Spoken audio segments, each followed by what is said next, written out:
Quelle est la fiscalité des cryptos en Thaïlande? Ça va être la question du jour, question qui m'a été posée de nombreuses fois et je vais y répondre aujourd'hui. Petit disclaimer néanmoins, la fiscalité en Thaïlande évolue beaucoup, la fiscalité des cryptos évolue aussi, donc ça peut changer. Restez vigilants, restez alertes. S'il y a des changements, je ferai de nouvelles mises à jour en vidéo. Voilà, alors déjà, quand on parle de fiscalité des cryptos, on parle de quoi? On parle des plus-values. Donc, vous achetez une crypto, vous la revendez, il y a un gain qui est réalisé. Donc, ça, c'est première possibilité. Donc, c'est fiscalité, donc taxe sur les plus-values réalisées. On peut aussi avoir d'autres formes de rémunération sur les cryptos. On peut avoir, par exemple, du staking. Ok, donc vous recevez par exemple un intérêt, une rémunération, un revenu, quel qu'il soit. En fait, ça ne va pas changer. Donc, plus-value, gain, revenu, intérêt, etc. Tant que ça reste dans le domaine des cryptos, donc c'est dans le scope de cette vidéo. Qui est concerné par les taxes sur les cryptos en Thaïlande? Eh bien, ce sont tous ceux qui sont résidents fiscaux en Thaïlande et la loi interne thaïlandaise précise que pour être résident fiscal en Thaïlande, il faut résider plus de 180 jours en Thaïlande. Donc, hormis quelques exceptions de quelques visas qui sont exemptés, si vous restez plus de 180 jours, vous tombez sous le coup de la loi fiscale thaïlandaise. Voilà. Sous réserve aussi des accords de non-double imposition, etc., etc. Mais en tout cas, en Thaïlande, vous serez considéré comme résident fiscal. Donc, vous serez dans l'obligation de vous conformer à la fiscalité thaïlandaise, de déclarer, vous allez avoir des obligations déclaratives et des obligations de payer vos taxes en Thaïlande, taxes sur les cryptos. Donc, alors, changement au 1er janvier 2024 pour les revenus en général, mais aussi pour les cryptos. Ça concerne en fait le fait, tout ce que vous ne ramenez pas en Thaïlande, en anglais c'est to remit, transférer on pourrait dire, tout ce que vous ne transférez pas en Thaïlande, eh bien n'est pas taxable en Thaïlande. Et tout ce que vous transférez en Thaïlande, donc si vous transférez donc des gains de crypto, que vous les transférez en Thaïlande, eh bien ils tombent et qu'ils ont été réalisés après le 1er janvier 2024, eh bien ils sont taxables en Thaïlande. Alors si vous avez généré des gains avant le 1er janvier 2024, il faut pouvoir en apporter la preuve. Pour cela, eh bien il faut des statements, des déclarations qui sont faites en décembre 2023. Donc juste avant l'application, donc juste avant le 1er janvier 2024, pour montrer en fait ce qu'il y avait sur le compte fin 2023. Et c'est ça. Et donc si vous transférez en Thaïlande, il faut pouvoir montrer que vous avez transféré la partie qui était donc présente en fin 2023. Et donc vous serez exempté. Mais si vous n'en êtes pas capable, de présenter ces preuves, ou si ce sont des revenus générés après le 1er janvier 2024, eh bien, ils seront taxables. Voilà. On parle bien de revenus. Si vous avez si vous avez transféré du capital sur un compte crypto, que vous avez perdu beaucoup d'argent et que vous transférez ça en Thaïlande, c'est pas des revenus. C'est pas taxable en Thaïlande puisqu'il n'y a pas de gain en fait. Ok. Donc uniquement les résidents fiscaux en Thaïlande sont taxés. Alors ils sont taxés comment? Ils sont taxés tout simplement au barème progressif thaï, qui est un régime, donc c'est des tranches d'imposition en fait.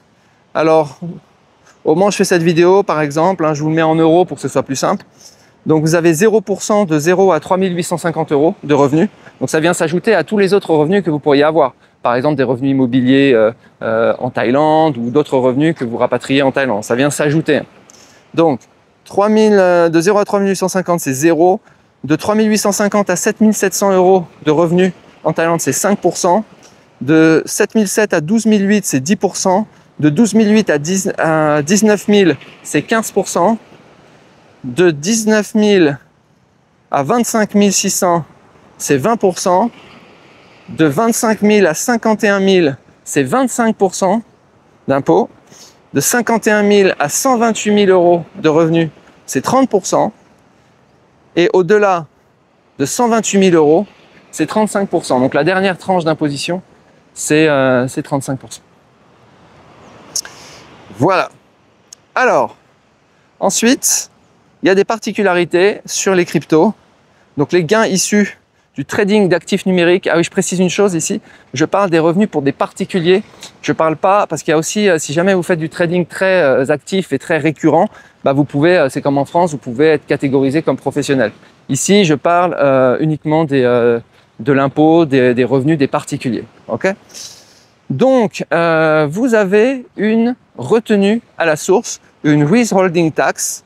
Donc, withholding tax qui est de 15% sur les revenus des cryptos.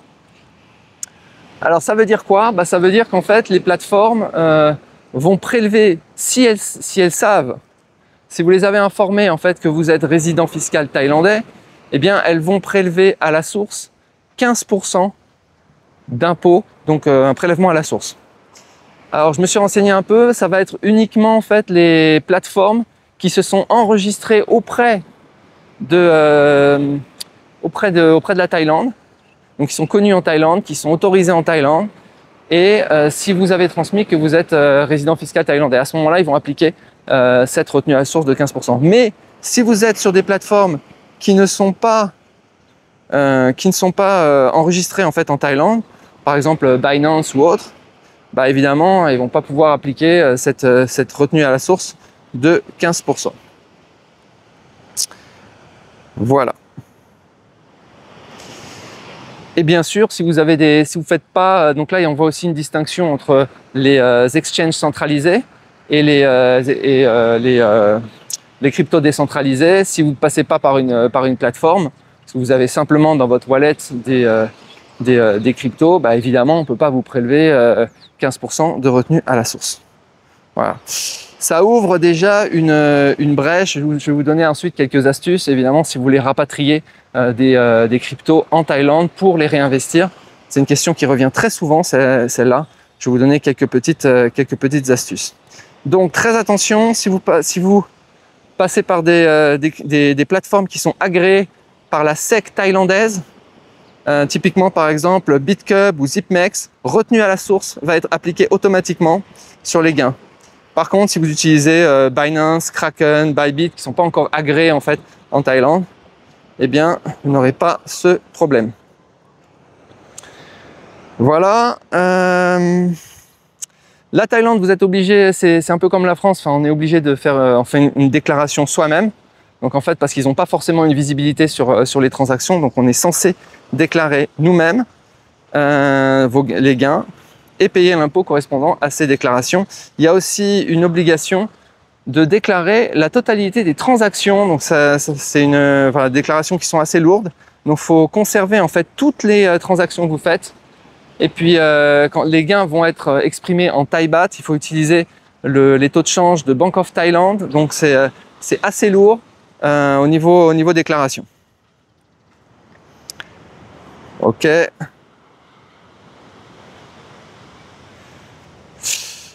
Donc maintenant, si vous êtes résident fiscal thaïlandais, mais que vous ne ramenez pas les fonds en Thaïlande, donc par exemple vous les laissez sur Binance, que vous ne les ramenez jamais en Thaïlande, ça vous les ramenez pas pour payer votre loyer, vous faites pas de paiement par carte, il n'y a plus la carte Binance, mais vous faites plus aucun paiement provenant de ces comptes, eh bien en fait vous ne serez pas taxé en Thaïlande.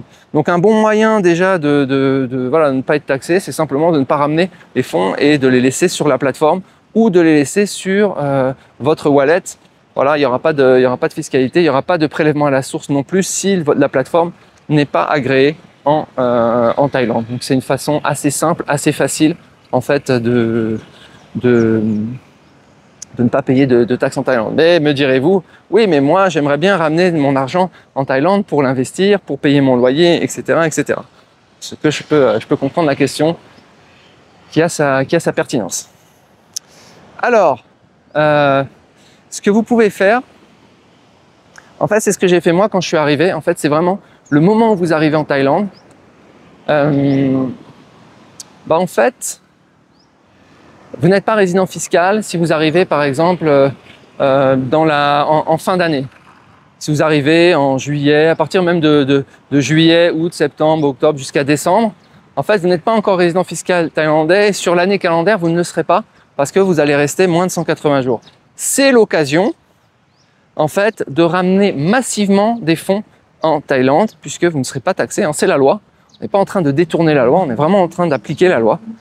Si on n'est pas résident, on n'est pas taxé sur tout ce qu'on ramène, y compris les revenus générés après 2024. Donc, simplement, il faut avoir la présence d'esprit, l'audace de ramener. Il y en a qui ramènent de l'argent massivement pour vivre parfois de 10 ans, 20 ans. Donc après, ça ne va pas concerner ceux qui ont des revenus réguliers, par exemple ceux qui ont... ça ne va pas résoudre le problème des retraités qui touchent leur retraite tous les mois. Mais pour ceux qui ont énormément d'argent, il y en a qui ont, je sais pas, genre 500 000 euros en crypto, qui savent pas comment faire, mais en fait c'est très simple.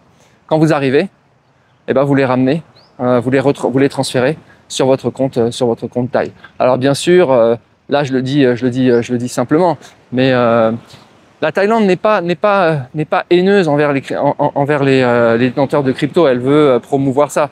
Donc contactez votre banque avant pour leur dire qu'il va y avoir une transaction qui va se faire de tel compte à tel compte, et donc voilà.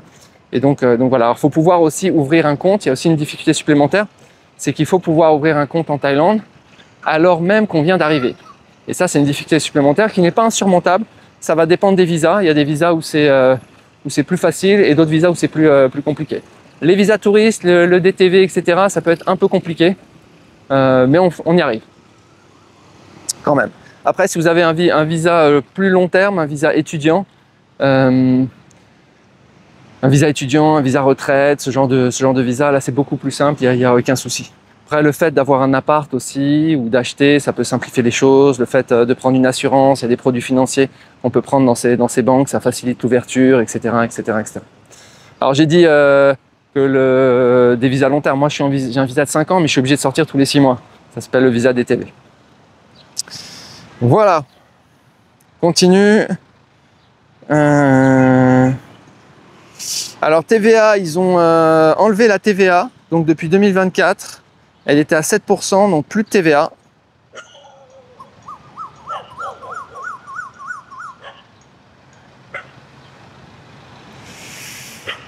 Voilà. Voilà, donc en définitive, hein, c'est pas si compliqué. Alors pour ceux, je pensais même à un autre truc, hein, pour ceux qui sont là, ils me disent ouais, moi je suis là en Thaïlande depuis longtemps, je suis résident fiscal thaï. En fait, je pensais même à la possibilité de faire une année blanche en fait. C'est-à-dire vous sortez plus de 180 jours, vous devenez résident d'un autre pays, et en fait sur cette année, vous ramenez des fonds, et ensuite vous revenez. C'est pas si compliqué, hein, je veux dire, vous allez passer, vous devenez résident fiscal aux Philippines ou autre, où là il n'y a vraiment pas de taxation extraterritoriale. Et puis vous transférez tout en Thaïlande, puis vous revenez 6 mois plus tard. Ça se fait. Hein. C'est-à-dire, si on a beaucoup d'argent, je pense que c'est quelque chose à considérer. Voilà. Le truc que j'éviterais par contre, c'est de me dire de dépenser en carte bancaire avec des cartes crypto et de me dire ouais, finalement ils vont pas arriver à retracer. Je suis pas, pour moi les cartes sont aujourd'hui, il n'y a pas de carte anonyme en fait. C'est des cartes nominatives, donc je jouerai pas trop là-dessus. Il y a eu des commentaires du fisc thaï justement sur cette question, donc j'irai pas titiller le fisc thaï là-dessus. Donc pour moi, au contraire, vraiment faites-le clean. Et clean, c'est transférer quand vous pouvez transférer, quand vous n'êtes pas taxé.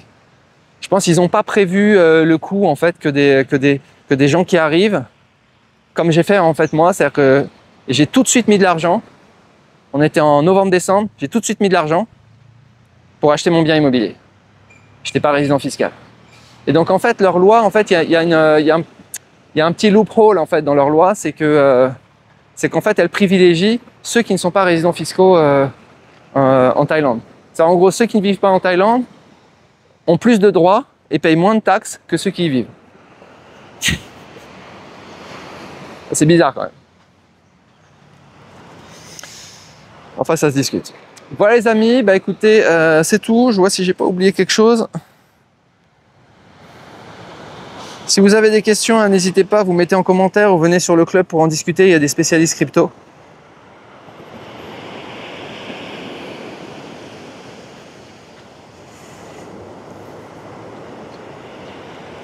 Bah c'est tout. Je vous souhaite une très bonne journée et je vous dis à bientôt. Ciao.